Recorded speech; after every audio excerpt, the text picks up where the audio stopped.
welcome to episode 14 of the MMG podcast with my good friend Gocubs 711. Remember the Alamo?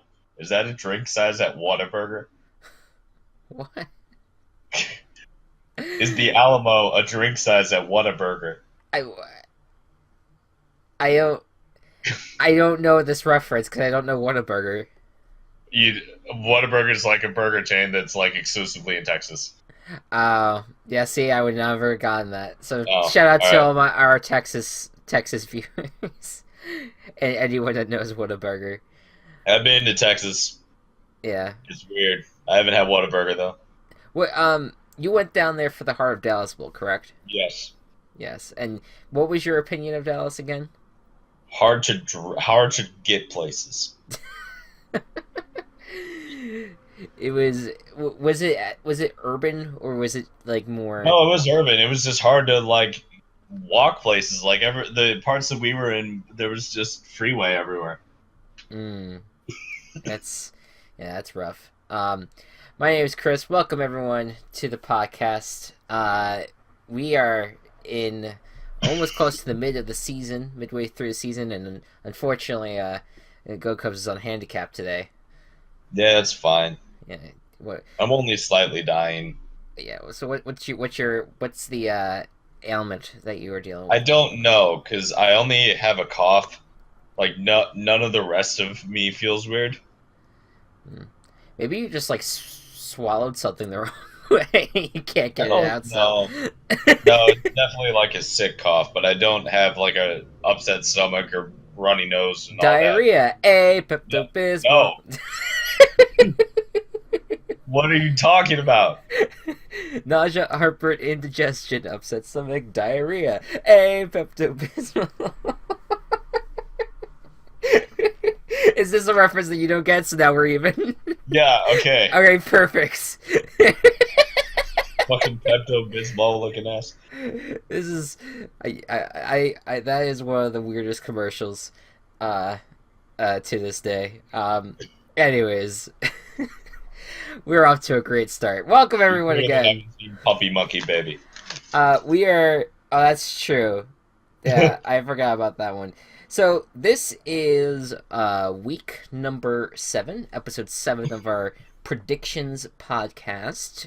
I don't know if there's really any news to discuss. I know that they did the meeting, the owners' meeting to discuss the anthem thing, and that didn't really come out. There wasn't really anything big that came out of that. Just more movement away from the anthem and more to the social issues, which is a good thing. Yeah. Ezekiel Elliott's suspension in the time that we recorded our last podcast and this podcast, Ezekiel Elliott's suspension was both replaced down and then was taken away again. So he is now back going to be playing for the Niners or for the Cowboys against the Niners. Against the Niners. Against That's the a Niners. weird trade. Yeah, just well, now you can play, but you can only play in San Francisco. I would just quit the league at that point. Oh, No, I'm kidding. Poor I'm Niners. But that happened, and then nothing. There was a lot that happened during the week, and I think one of the biggest, probably the more upsetting storylines of this past weekend was that Aaron Rodgers went down. Suffered a broken collarbone. Oh Jesus! Collarbone in Minnesota. I believe it was like only in the first quarter he got the injury, and That was really early on. yeah, he could be out for the rest of the season. There is some hope. The world-renowned pro football doc, I believe his name is David Chow.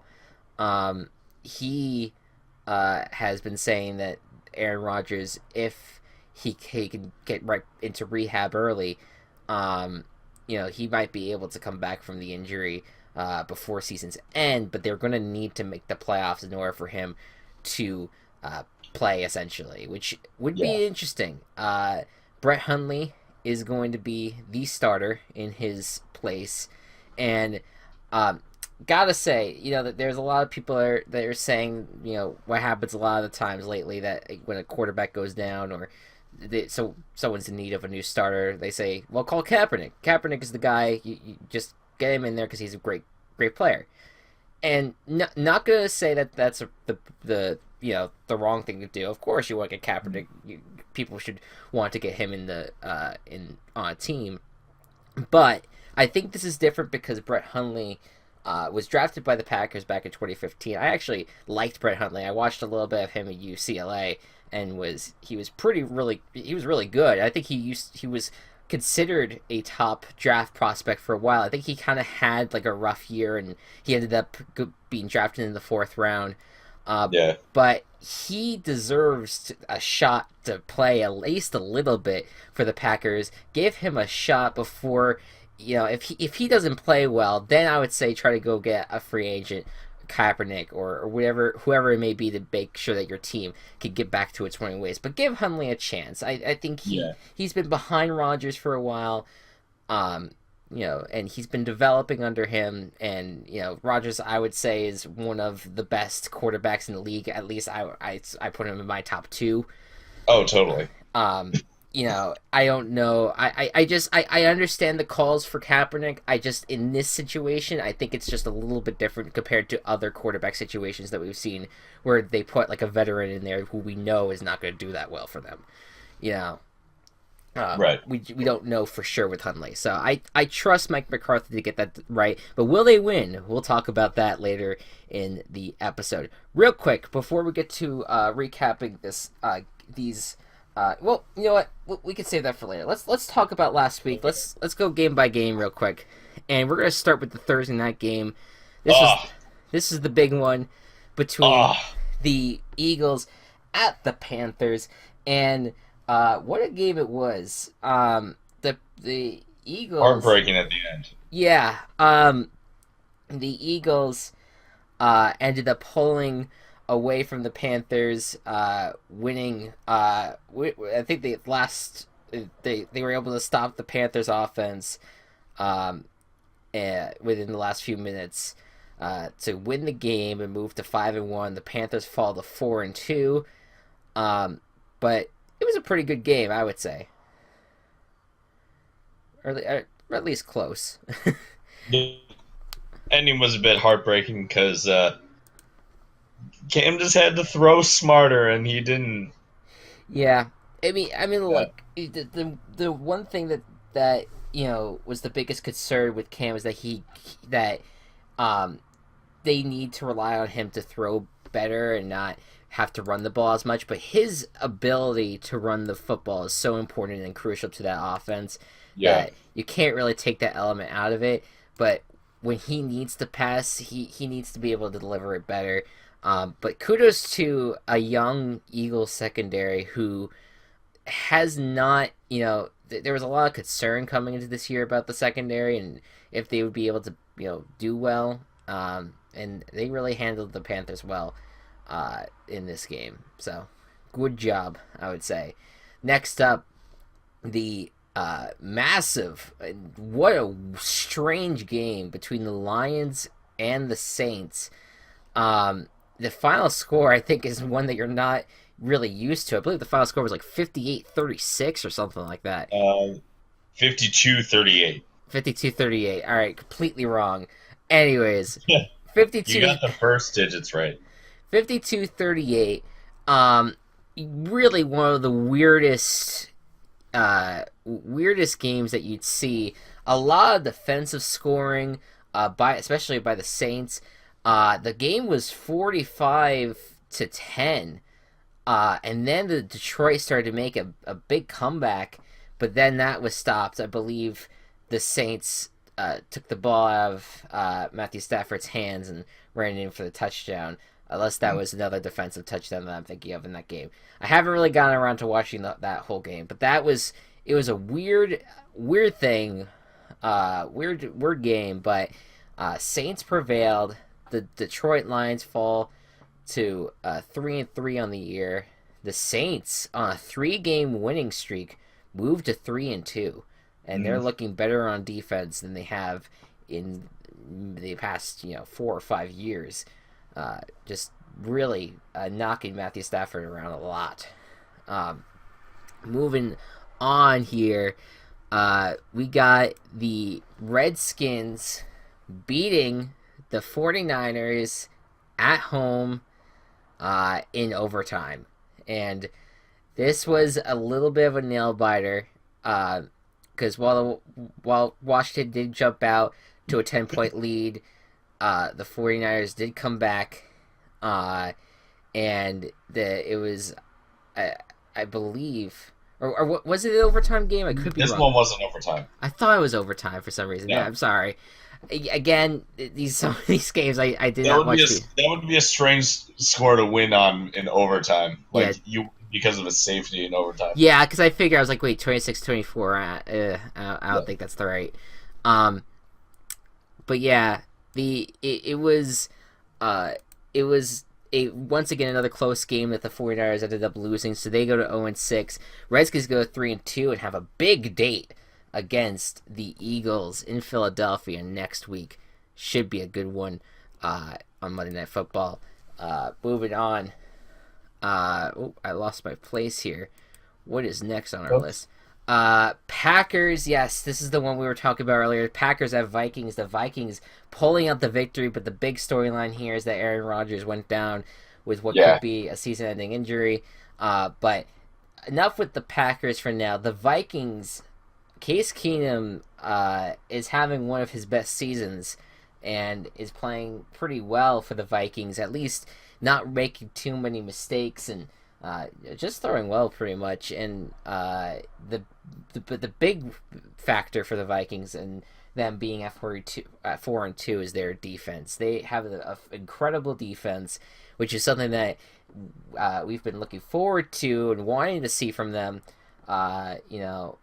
Since like last year where they started out 5-0, they were so good and then they just kind of dropped off. But now they really seem like they're dominant. Hopefully they can keep their winning ways. And they are right now, I think, the favorite to win the NFC North, considering how the Lions lost this week, and the Packers lost. And I mean, look, we'll talk about the Bears in a second. We'll talk about the Bears. I have a lot to say about the Bears. Okay. All right. We'll talk about more about the NFC North in a little bit. Let's move on. Patriots and the Jets battling out in a rivalry game. And after the Jets jumped out to a 14-0 lead. Are you legally allowed to call this a rivalry? I feel like that's a bit... They're a rivalry. This is a rivalry because every single time that the Jets and Patriots play each other, they play each other either close or it's just a nasty game because there is nothing that the Patriots fans hate more than the Jets. They don't hate any other team more than they hate the Jets. So it's a rivalry. Okay. But the Patriots then came back. Went to 24-14, and then what could have been a touchdown by Austin Seferian-Jenkins was called not a touchdown because apparently he did not have control of the football. He fumbled it and then recovered it, then apparently fumbled it again and did not recover it before it went out of the end zone. So not only was it not a touchdown, but it was called a touchback because it fumbled out of the end zone, and the Jets only scored a field goal after that, and were trying to score a touchdown, but just couldn't get the job done afterwards. It could have been a tied game, but just did not happen, and there was a lot of angry Jets fans afterwards.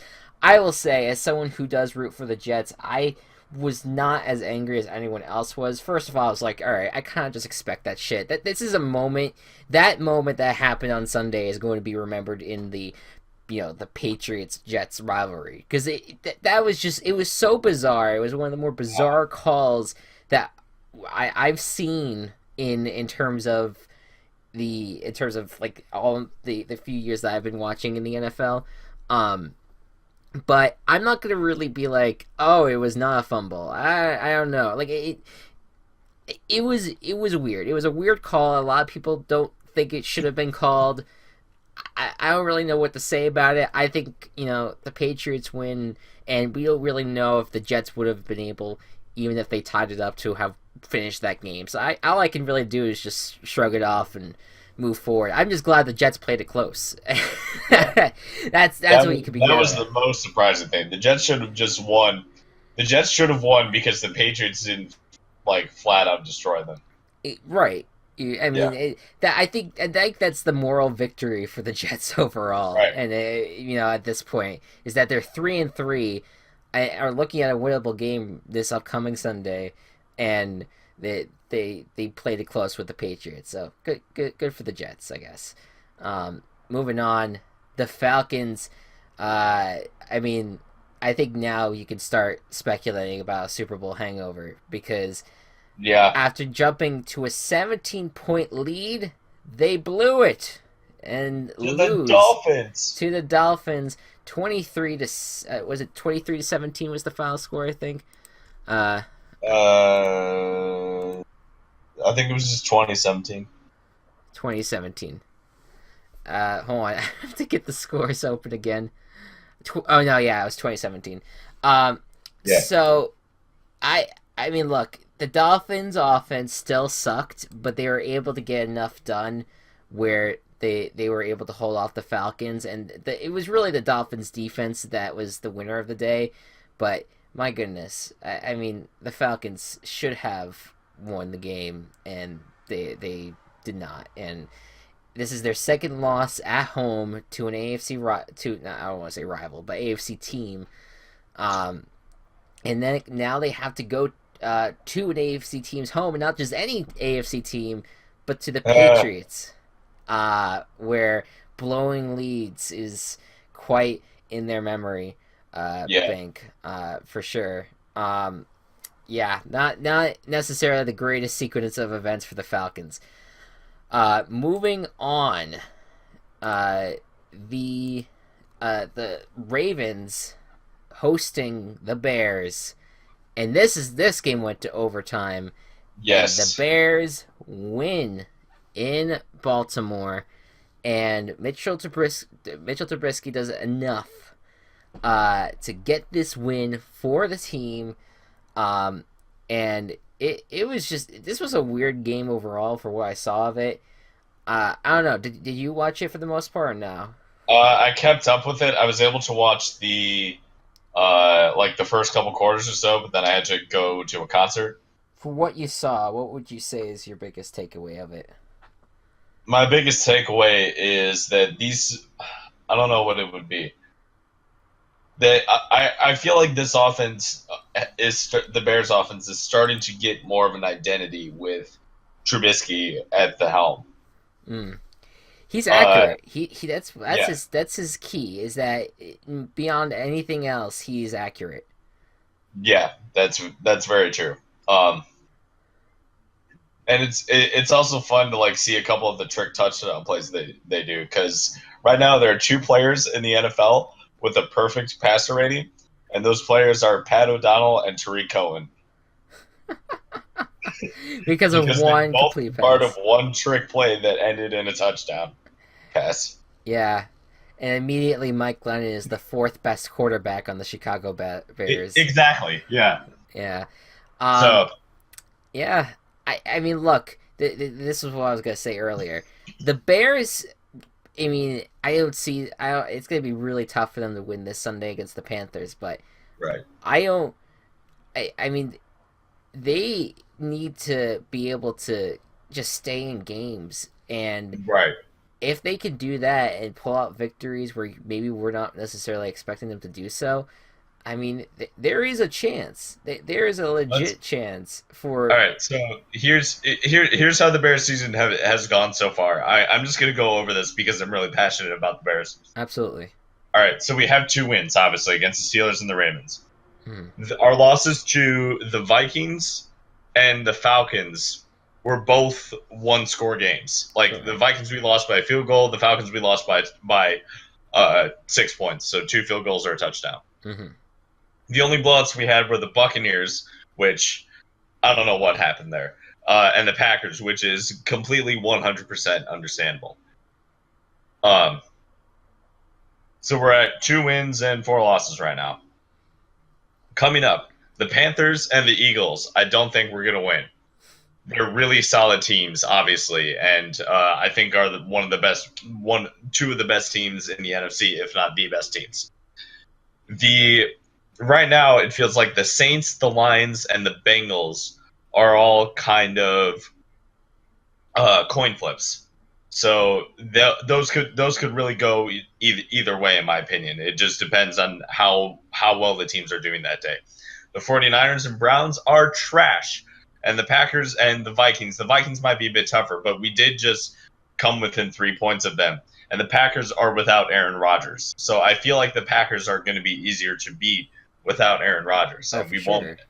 we at least won't lose 35-14. So we have 2 wins right now. If we beat, let's say we don't beat the Saints, but we beat the Lions one time, the Bengals, the 49ers, the Browns, maybe the Packers, maybe the Vikings. Let's just say that gives us 6 more wins.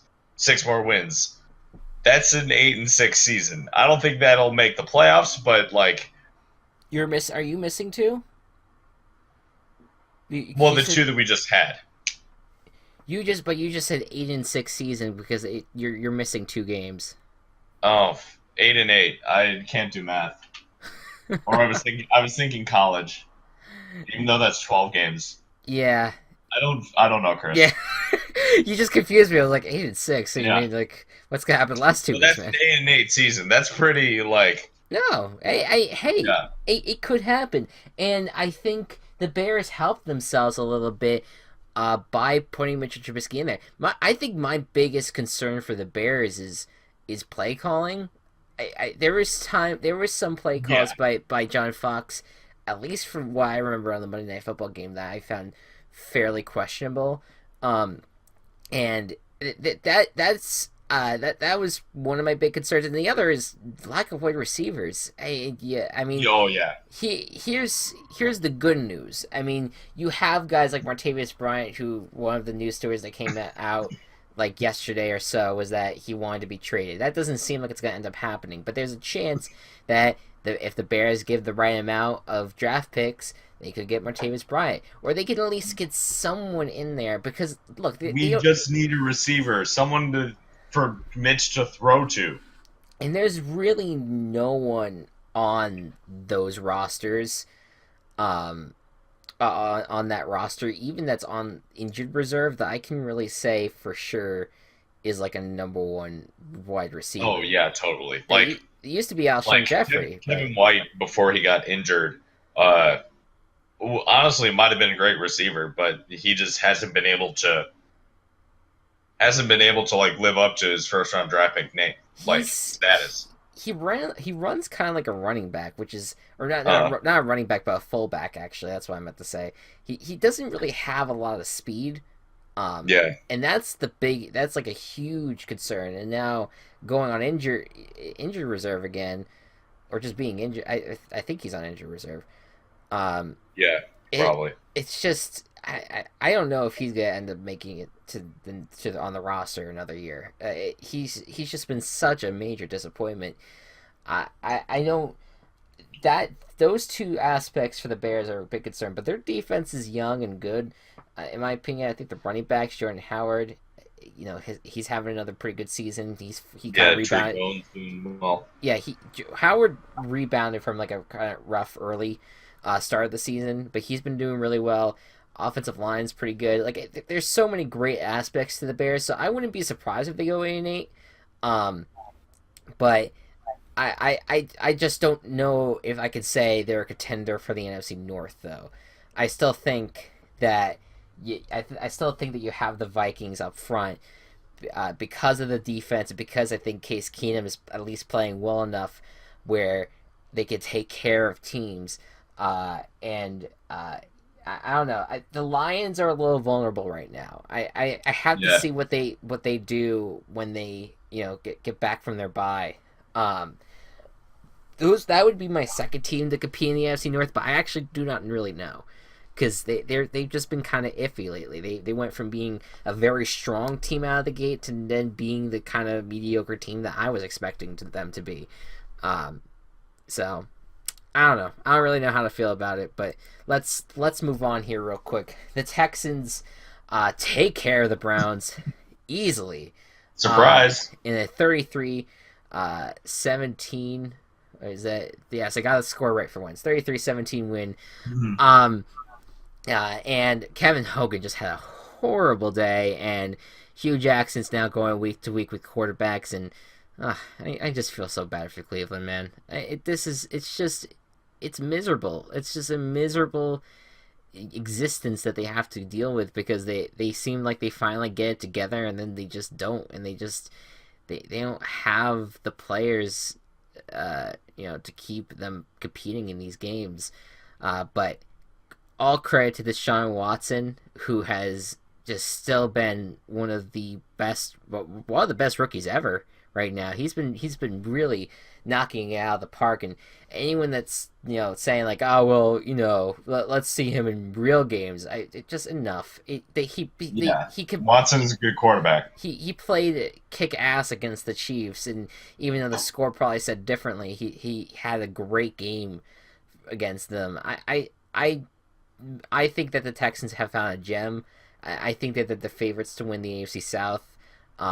I don't think that J.J. Watt and Whitney Merciless, even though it's going to hurt them losing them, I think that this is still a good enough team for them not to fall apart here, and at least to win the AFC South. I mean, come on, it's the AFC South. Right. Moving on, Rams at the Jaguars. I got to watch this game. This game started out with a kickoff return for a touchdown, and then the second play after the following kickoff was like a 70, 80-yard run by Leonard Fournette all the way to the end zone for a touchdown. So you knew it was going to be a fun one. It kind of was. It kind of was. It was ended up. Rams ended up going out and winning 27-17. And it was a little concerning when Leonard Fournette went down with a foot injury, but he ended up coming right back in. It looked like it was like a non-contact injury too, so I was like, oh shit, don't lose him. But he's back, he's good, and I say both teams should be pretty happy right now with the way that that game turned out. But the Jaguars offensively, they're doing as much as they can with Leonard Fournette and not putting the ball in Blake Bortles' hands too much. But when you don't really have when you have an offense like that, it's going to be very hard to win games. The Rams got it going on offense. Were able to get some nice plays on defense as well, and they pulled it out. And for the first time this season, we got a Jaguars pick right. Yeah, we both picked them to lose, and I feel like now we're gonna be on the right side of Jaguars picking history. Okay, so watch out, Jaguar game pickers. All right. What the fuck? Rams moved to 4-2, are currently in the lead in the NFC West, and it makes me very happy. I was hyping Sean McVay in the preseason. I had this big worry in my stomach that I would be overhyping them, but the fact that they're 4-2 at this point, already matching their win total from last season, I feel pretty good about myself on that front. Okay. Yeah. Just saying. Rams are being present. Yeah. Next up, the Kings have fallen. The Chiefs fall to the Pittsburgh Steelers, 19-13. Just could not get anything going on offense. The defense had to do a lot of the work throughout the day. And it came down to an amazing, unreal catch essentially by Antonio Brown out of nowhere. You thought the ball was going to go to the ground, and it didn't. He ended up just running it in for a touchdown, basically stopping any hope of the Kansas City Chiefs of coming back. And it was a bit of a disappointing game all around for the Kansas City offense, but I think you gotta give credit to the Pittsburgh defense. I'm still not convinced. I mean, Le'Veon Bell had a great game. Antonio Brown had a good game. But I'm still not convinced that this like the Steelers offense is still amazing. They only still No, scored 19 points. They went against a good Chiefs defense. But this is like considering how well Bell and Brown were playing, it like the fact that this offense only scored 19 points is like not good. the Steelers might win the AFC North just because the rest of the AFC North isn't that good this year. Oh, for sure. And Yeah, I think the biggest test that they're going to have now, though, in terms of AFC North wise, is going to be this weekend. Because if the Bengals are going to be turning around their season all the way, this is the game to win for them. We'll talk about that in yeah, a little bit. Finishing off here now, you have the Buccaneers losing to the Arizona Cardinals. And the final score was 38-33 despite a Ryan Fitzpatrick comeback. yeah. Oh, Of all man. things. Jameis Winston went down with a back injury or shoulder injury. Doesn't seem like he's going to be out or missing any time, which is good news. But this team the Bucks just haven't really been playing that well. But my goodness, Adrian Peterson decided that he wasn't going to be washed up anymore and had one of his best games in a long time. He was just running up and down the field. I think he did end up having like 130 something yard rushing game. And this is now he's already the season rushing leader for the Cardinals in one game. So go figure. But this is big. I think this is bigger than I think what a lot of people are thinking right now. I agree. Because I think Carson Palmer has not had a bad game. He's not washed up. I think people who have been saying that have not really been watching his games. He's been playing pretty well. Larry Fitzgerald is having an amazing season as well. Oh, I love Larry Fitzgerald this season. And I think the big concerns for the Cardinals are offensive line and then pass rush. But the Cardinals, I think, with the addition of Adrian Peterson, are right back in the NFC West race, and I think they're right back in just the race for the Super Bowl. I don't know. It's going to be tough for them, but they're at 3-3. They have added a great playmaker. I think that if there's a lot of things that can go their way now that they have him on this team, this could be a really good thing for the Cardinals. They could have made a possible last season for Palmer and Fitzgerald better. Yeah, it basically just like reignited a fire between them, Right. or under them, I guess. Yeah. Yeah, it was. I'm very happy to see where this will go. Yeah, I don't know. I don't. I know this is probably gonna be like overreaction. A few weeks down the line, they're gonna be like 3-9 or something. But Yeah. Based off of what I saw, that just there's something exciting about this team, and I think it's gonna continue to be a lock going forward. Next up, the Los Angeles Chargers win on a field goal try against the Oakland Raiders.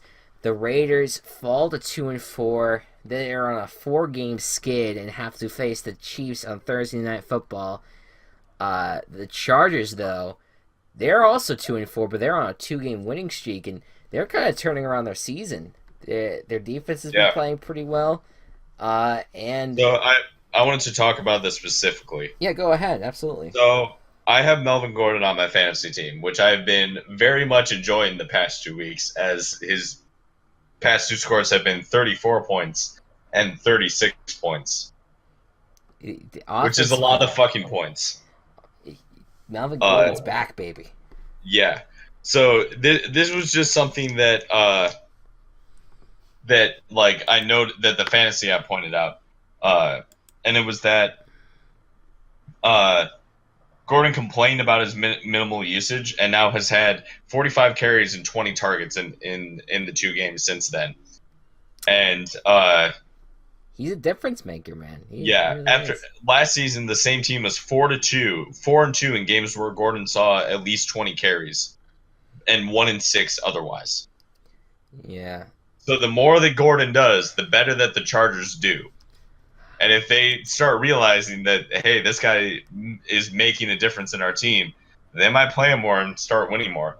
yeah, nice stats. I think that those stats essentially point all the way to Gordon being like the biggest factor for this Chargers team, Yeah, moving down the line. And Rivers had a pretty good game as well, and I just have a lot more confidence in this Chargers team than I did, a few weeks ago. This is the team that I was hoping would be a factor, would be in the playoff mix. And being 2-4 right now, I mean, if if they keep on winning from here, I mean, I don't know if they can win the AFC West, but they could be in a wild card conversation if they. Again, if they keep on the formula that they have right now, of yeah, course, and they now have a new weapon in Mike Williams, who he finally came back from injury. He was a little bit of a factor in the first game, but the more they work him in, the better it's gonna be. So, and Raiders, ooh, it's been rough for them, oof. but not as rough as the Broncos, who dropped, Congrats. who lost, big time, 23-10 to the Giants, and I mean the score doesn't sound that bad, but it was actually at one point 23-3, um, with like a last second touchdown, Yeah. that helped maybe pull it a little bit closer. But I don't even know what to make of this. I watched the game and the I mean, Giants. Go ahead. I mean, from the Giants side, at least you're not at Browns level anymore. Well, yes, but I'm not even thinking about the win loss total. I'm looking at this team as a whole right now. You Yeah, know, the defense stepped up and finally produced what was I think a really good game. They were getting pressure on Trevor Siemian and Brock Osweiler. By the way, he played a few snaps as well, because Trevor Siemian went down with injury. So that was a little weird. That was where my tweet came in, where I was like, "This is getting really meta now this season," because now Osweiler is playing for the Broncos, and it's all come full circle. Um, yeah, but the defense is finally stepping up, and the Giants had like a 100-yard rusher, which is like unheard of. But Orleans Darkwa is just having a great season.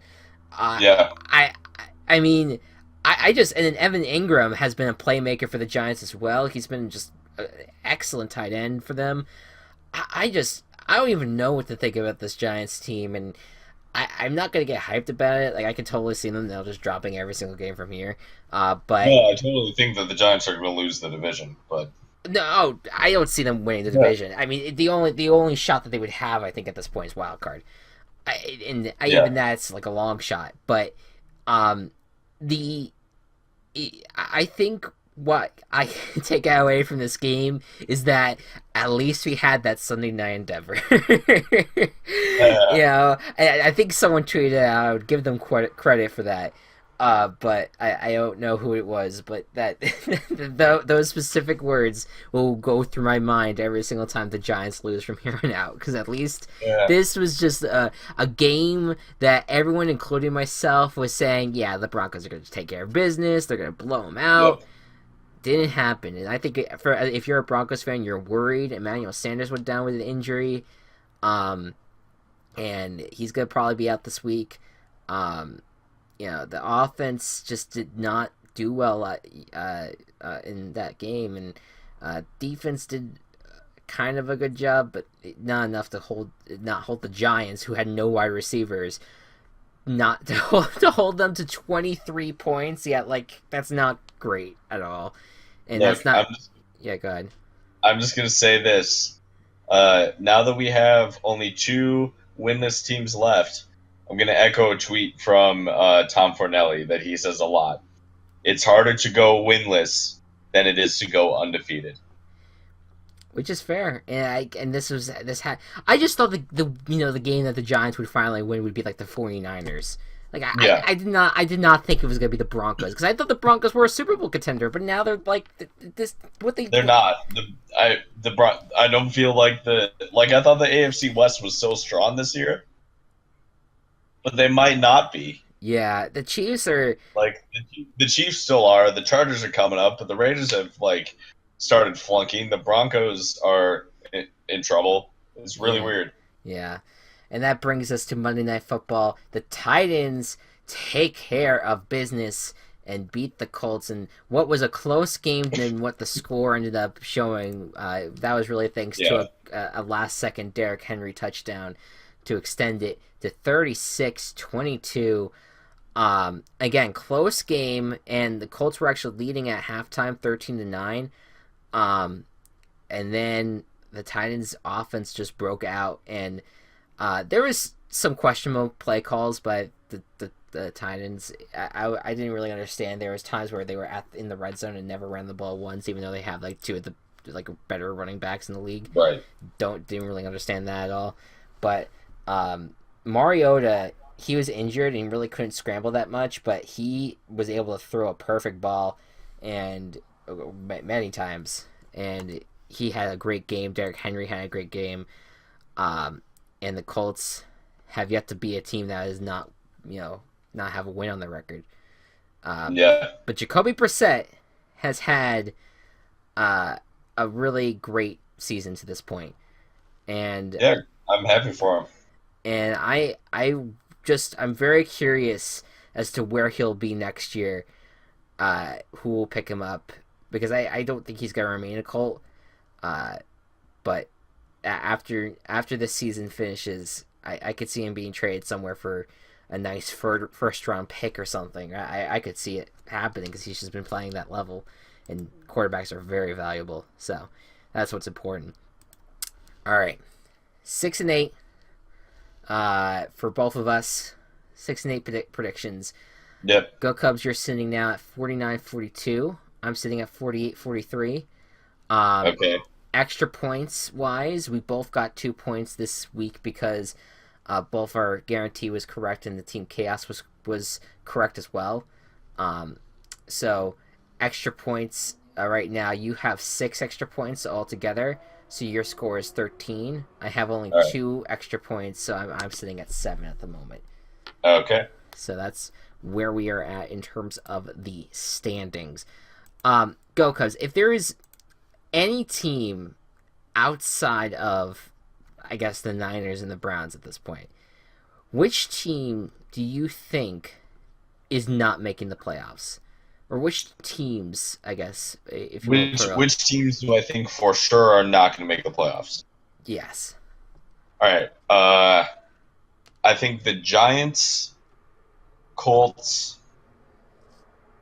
Buccaneers, Raiders, Giants, Colts, Dolphins. Those 5 teams are not Dolphins. making the playoffs this year. Dolphins. So I would say I would agree with all of them. I would make I would say the Buccaneers might have a shot. The only reason I don't say the Buccaneers have a shot is because the Panthers and the Saints are pretty good right now. Yeah, and I think the Falcons are even better too. This is Yeah. this was not what I was expecting this year from the Bucks. I'm just overall a little disappointed with them this season. I hope they could turn it around. This was a playoff sleeper, but this is it. Yeah, it's not looking good. So I would like to still hold on hope right now personally. But I think everyone else that I think you said was was accurate. I think the AFC South is honestly still up for grab between the other 3 teams.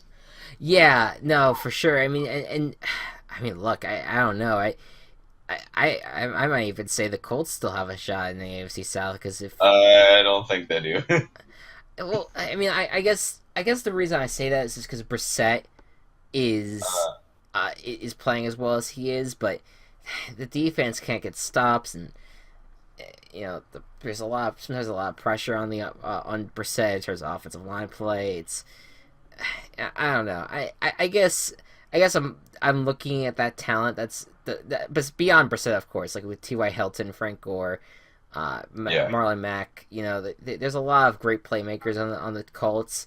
So there's a part of me that's like, if they can maybe squeeze out a few more games here and there, that they might, if Andrew Luck returns, which I honestly am at a point where I do not know if that's going to happen.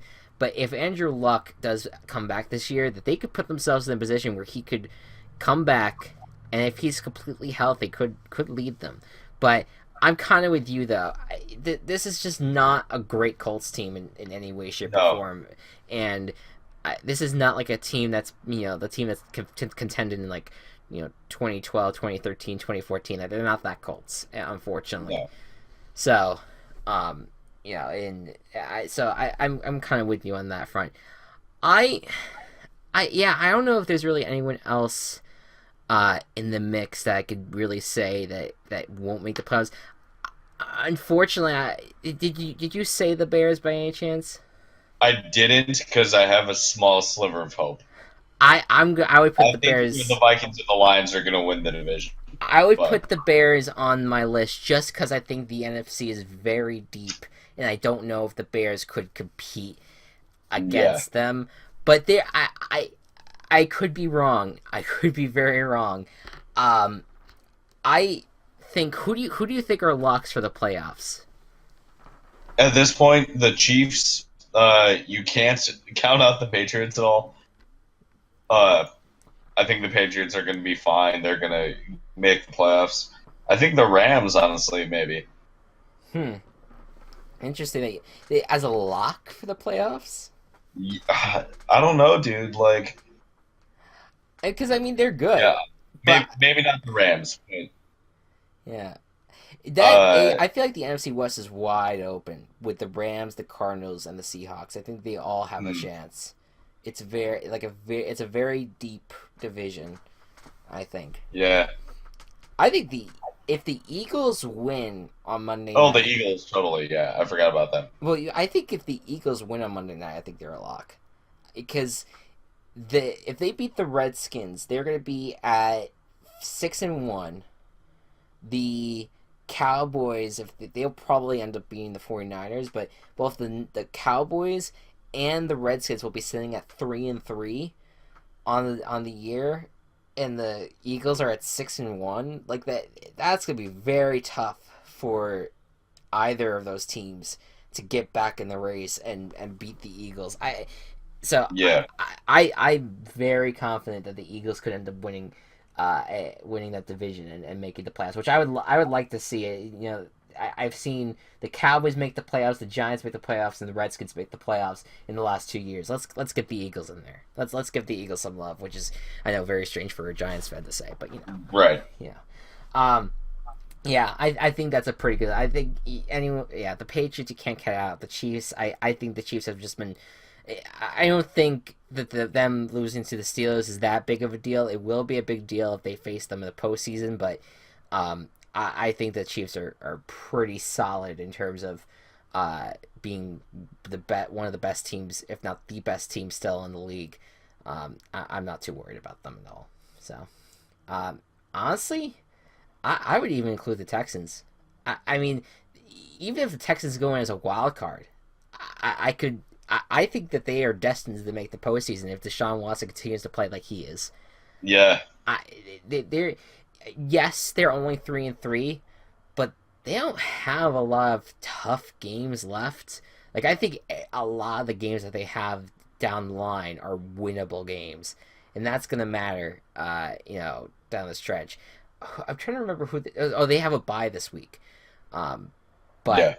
I don't know. I think they do have a bye to prepare for the Seahawks. I think they're facing next, which is going to be a tough game, but I just have a lot of confidence in Watson. I think he can really play well, and I think the Texans defense I still think is good enough to put a lot of pressure on Russell Wilson. So we'll see.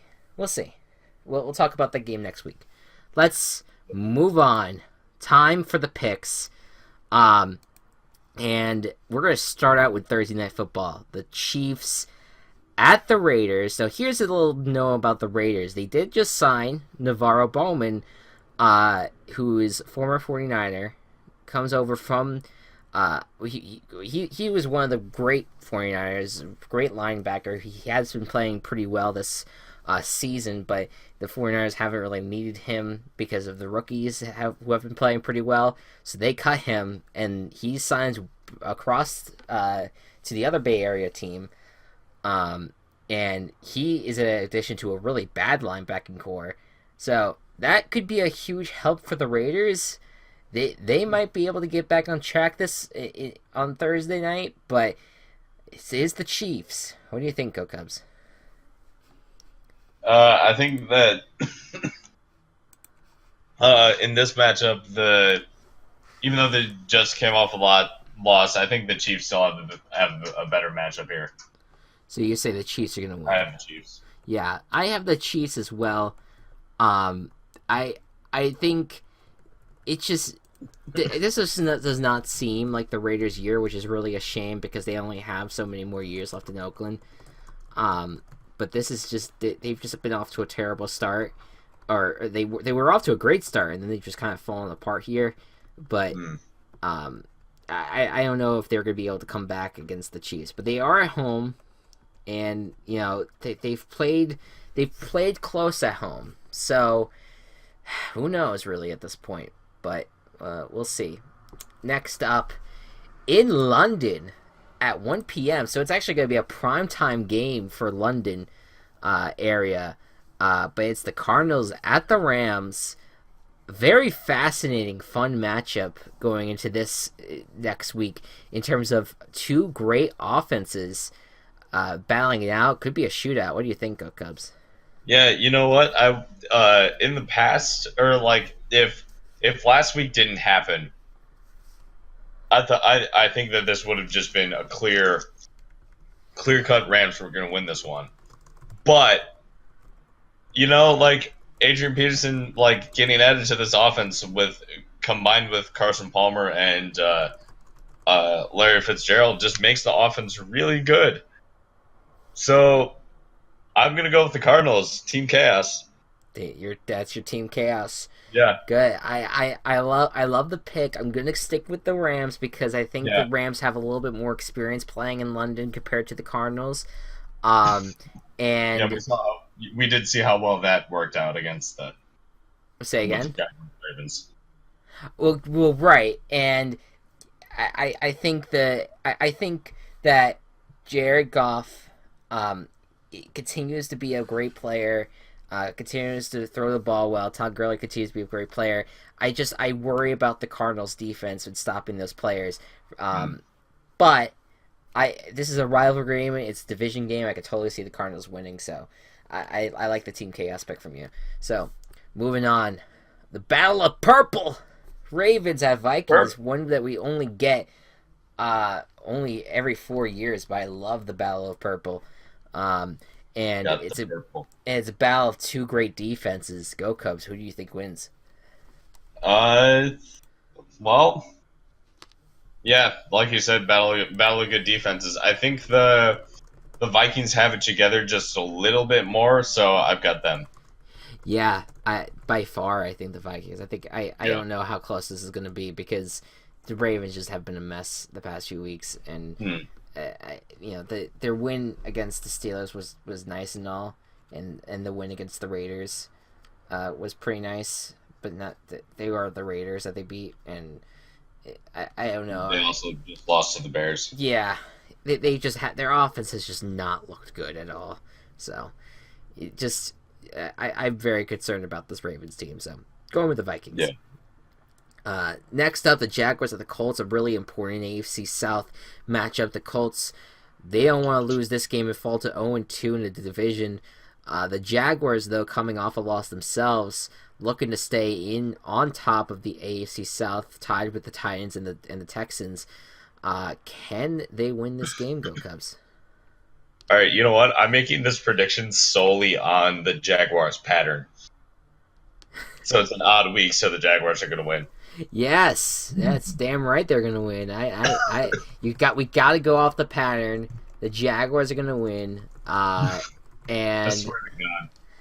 they can't go off pattern, man. I don't know what their game is next week, but then you gotta expect them to lose the next week. Never mind, they're on bye, I think. Yeah, they're on bye. Well, that's gonna just throw everything off, huh? All right. Yeah. Anyways, moving Well, on here. look, Chris, look.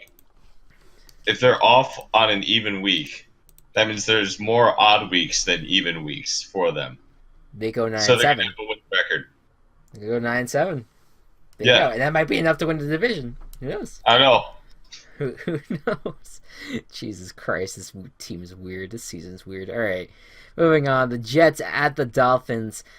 Very close matchup. Actually, a very intriguing matchup, considering that the Jets have been weirdly good this year, and the Dolphins are coming off a big upset. I don't know. What do you think, Gocubs? Yeah, this is a hard one. Just because I think the teams are both at the same level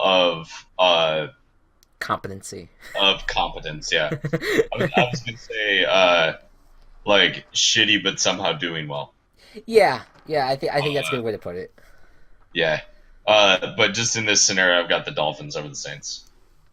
Jets, you mean? Yeah, You said Saints. I know. Okay. Dolphins win. Yeah, I'm gonna go with the Dolphins too.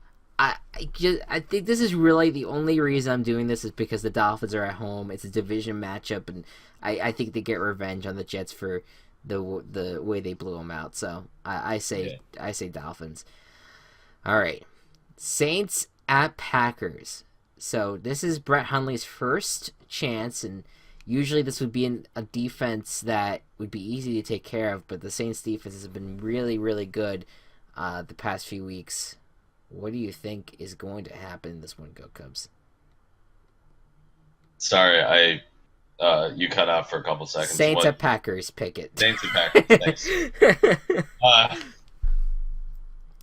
so, with the fall of Aaron Rodgers, I don't think the Panthers or the Packers offense will have what it takes to up to the rising Saints defense, and the Saints offense is just so fucking stellar that I think the Saints have this. Yeah. The Saints they've been doing really well, and I think that this is a team that could absolutely win the NFC South when it's all said and done. But I'm gonna go with Team Chaos here, and that is the Green Bay Packers.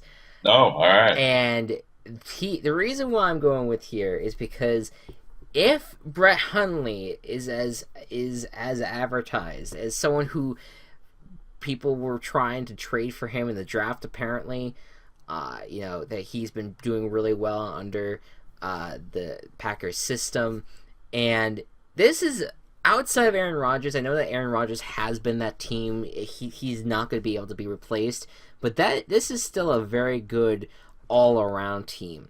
My biggest concern for them is injuries, but if they can heal up well enough before the game, I think they have a pretty decent pass rush. I think the secondary is young and pretty well doing well as well.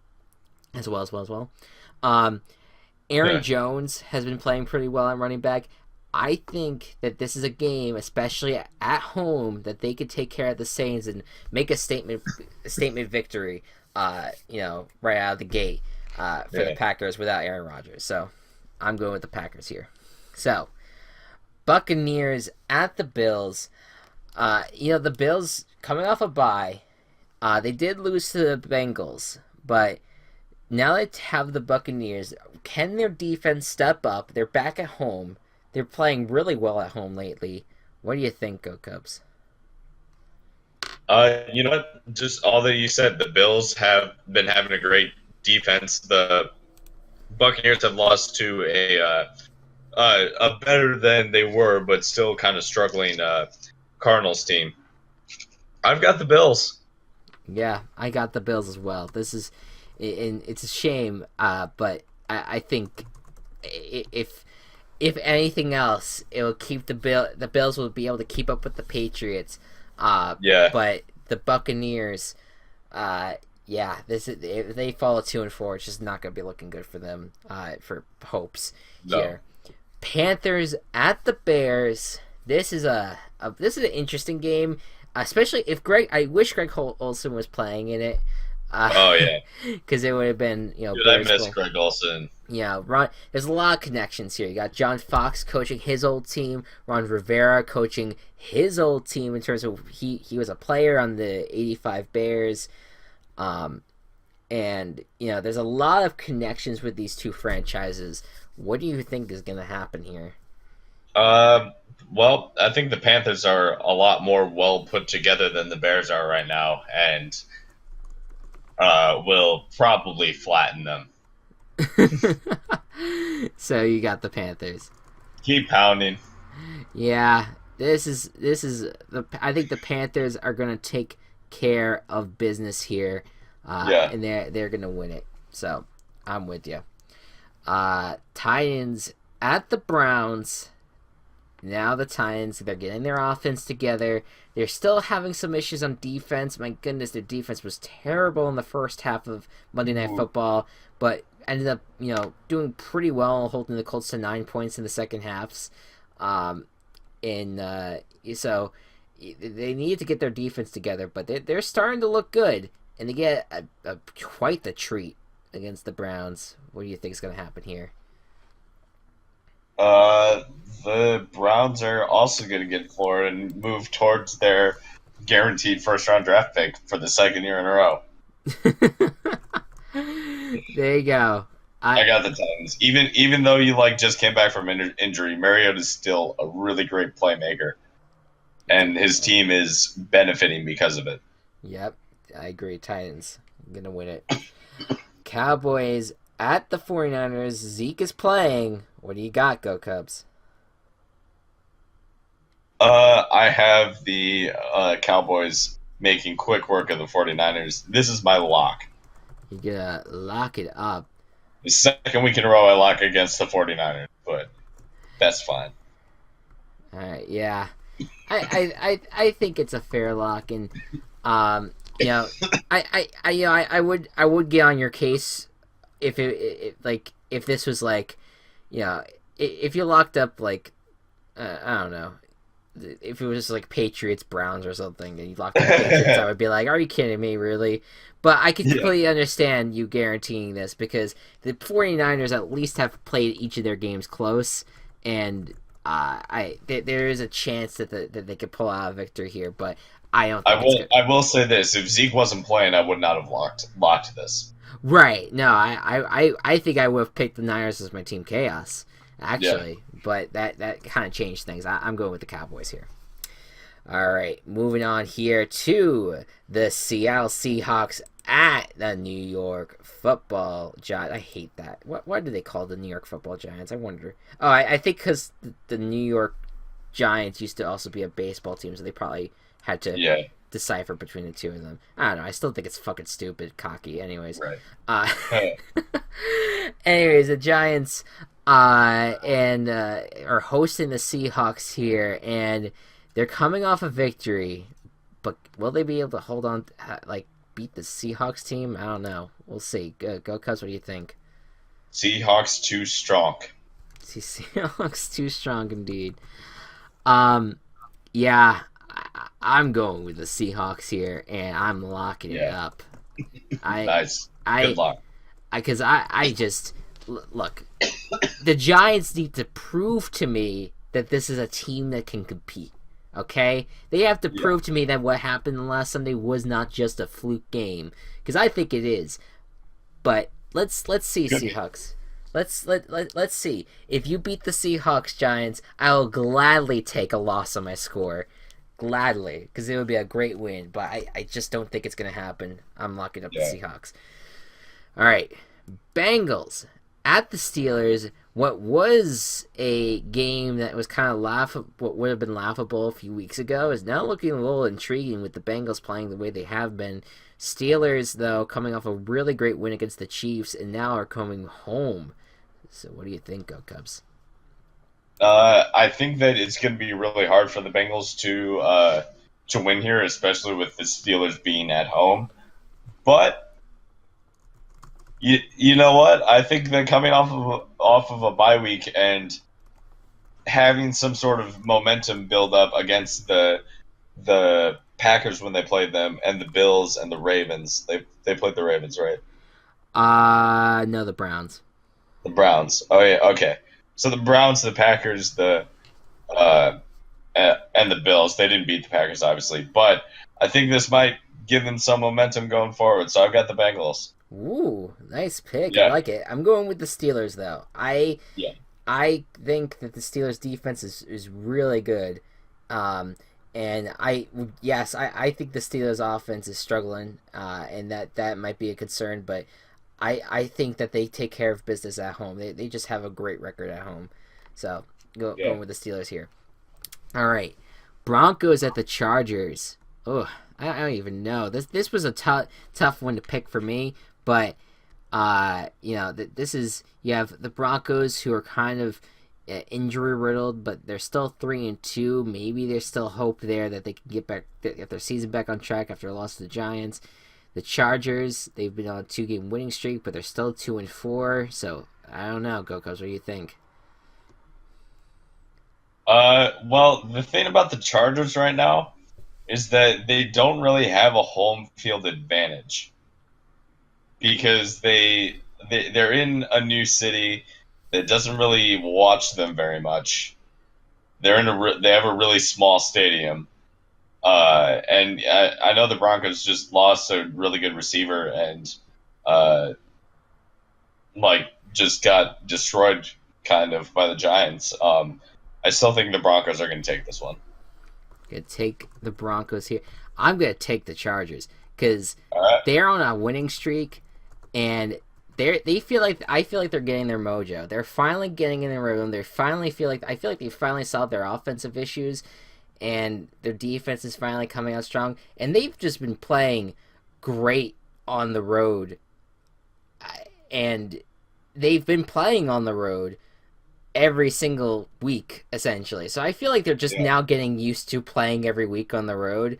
And so I just think that they're going to go into their home stadium here, and I think they're just going to keep on rolling. I just think You know what? Is it okay if I change mine? you could change yours if you want. Yeah, I'm gonna go back to Chargers just because what I said earlier with Melvin Gordon it doesn't make any sense to pick against that after what I said earlier. Look the Broncos. It would be interesting if they turned it around, but I just don't know how you can lose at home. You have one of the best home field advantages in the league, and you lose to the Giants. I don't know how you do Yeah. it. I just gotta go with the Chargers here. So moving on here, the Falcons Oh, at the Patriots, oh, 3-2, 4-2. I look, the Patriots are not what they were. They're not a dominating force. The Falcons coming off a hangover. Um, essentially, I feel like they're still dealing with a Super Bowl hangover. yeah, I don't know. This game has a lot of intrigue still, and I think if the Patriots pull out this win, it would be one of their best wins of the season so far. But then on the other side of it, the Falcons can pull out this win. They kind of reclaim, reinvigorate their. I don't know what the word for it is, but they kind of overcome their demons in a way. yeah. I don't know, Gocubs. What do you think? They complete the. They. Never mind. I was trying to put this into story terms, but I'm forgetting the terminology because it's late. Fair enough. So in terms of who I have for this, like, I think the Patriots are more put together. I've been using that phrase a lot, but I mean the Falcons. It's not that the Falcons aren't put together, but they just haven't been firing on the cylinders that they were firing on last year. And the Patriots at least got some momentum beating the Jets, I guess. So Think about what you just said there. I know what I just said. I'm very aware of what I just said, but I gotta go. Never, ever, ever pick against the Patriots. I'm going with the Oh, I'm Patriots. going to pick against the Patriots at some point this season. This was the week to do it, my friend. Just saying. Is it really? Well, Let me check the rest of the Patriots schedule first. But you can explain your pick. Okay. But I'm going with the Patriots. I'm not going. I'm not picking the Falcons. Okay. Looking at the rest of the Patriots schedule, which is the rest of the AFC West minus the Chiefs, and the Steelers, and the AFC East. Oh God, this is hard. Fuck, dude. I'm just saying. I've been emphasizing a lot. Do not pick against the Patriots. You could just follow the mantra, or if you really want. But I'm saying, know what? Okay, so I have a similar mantra where it's always pick against the Browns, which is a very good mantra. Yeah. So I'll pick the Patriots here too. Yeah. Because look, I would be thrilled if the Falcons kind of rebound. I mean, the Seahawks did it last year when they beat the Patriots. I know it wasn't exactly the year that they were coming off of that Super Bowl, but they still were able to kind of beat them after losing them to the Patriots. I could see it happening again with the Falcons, but I don't know. I just don't pick against the Patriots. There's no logic. It's just don't pick against the Patriots, So, moving on. Redskins at the Eagles. I think this is the best game of the week. A game between the Redskins, who have been playing really well offensively and defensively, although they just lost Jonathan Allen on defense, versus the Eagles, who have just been all around an awesome team to watch, a fun team to watch. I think the best team in the NFC right now. What do you think is going to happen, Go Cubs? I think that the best team in the NFC is going to continue being the best team in the NFC, and by winning this game, I feel like they're essentially going to permanently claim their spot at the top of the division. Anything could happen from here in the next 10 weeks, but I think the Eagles are going to win and never give up first place the rest of the season. Next 3 games for the Eagles. I don't know. You can confirm this for me because I think you have the schedules up right now. Yeah. But I believe the Eagles' schedule from here on out is Redskins, Niners, Cowboys, or something along those lines. Redskins, Niners, Broncos. Broncos. After that, what did they? And then bye week. They'll play the Cowboys. And then Cowboys. Oh wow! I expect Cowboys week 11. Oh wow! All right, that's a lot later than I thought it was gonna be. Yeah. Anyways, this is a team that's staring at 7-1 though. I mean that's pretty awesome. And well, yeah, I think the Eagles are gonna win it. And they just.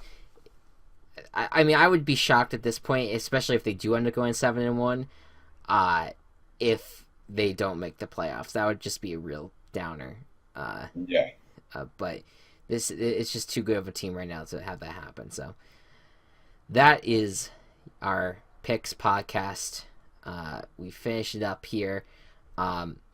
We had a lot to say. Sorry it went so long. Yeah, well, this happens almost every week, so. I know. So I believe we deferred on 3 picks. That was the Rams Cardinals game, the Bengals Steelers, the Saints Packers game, and the Steelers Bengals, like you said. So 3 games. So that means and two of those beat Team Chaos. So we only really deferred on one of them. I feel. Yes, that is correct. You know what I can't wait for though is a game in which one of us picks a guarantee and one of us picks a Team Chaos. that would be. I mean, at that point, it's like you gotta root for the guarantee because then then no one loses points. But then if Team Chaos wins, it's 2 points for the person that picked them and -2 points for the other guy. Yeah. Oh man, that would be fascinating whenever that does happen. But not yet. So, and Lions Texans on a bye, as we said earlier. So I think this is gonna be a interesting week, a fun week. I'm looking forward to it. So, anyways, Go Cubs. Is there any last words that you would like to deliver here? I'll just do a really quick Hollywood Stars thing. Oh my goodness! Wait, I forget about this. You don't have to do the sound effect. Okay. Yeah. So we won. Melvin Gordon had another insane week. I added Kyle Rudolph. He's been great. I added Alex Smith. He did pretty okay. I'm going to keep Smith around just on my bench. This week, my starting lineup will probably be Mariota, Melvin Gordon, Kareem Hunt, AJ Green, Rashard Matthews, Kyle Rudolph, CJ Anderson, Vikings defense, and Jake Elliott. There you go. I mean, That's all. I would not have been able to do the sound effect anyway because I think the app is broken. Hello? Whoops. But anyways, Hollywood Hello? Stars! Did my internet finally break? No, you're good. I just was clapping. Into the microphone, which was very, very loud and obnoxious, I'm sure. Anyways, guys, thank you all so much for watching. We hope you all enjoyed. Be good to one another, be kind to one another, and I'll see you guys next time. Bye-bye.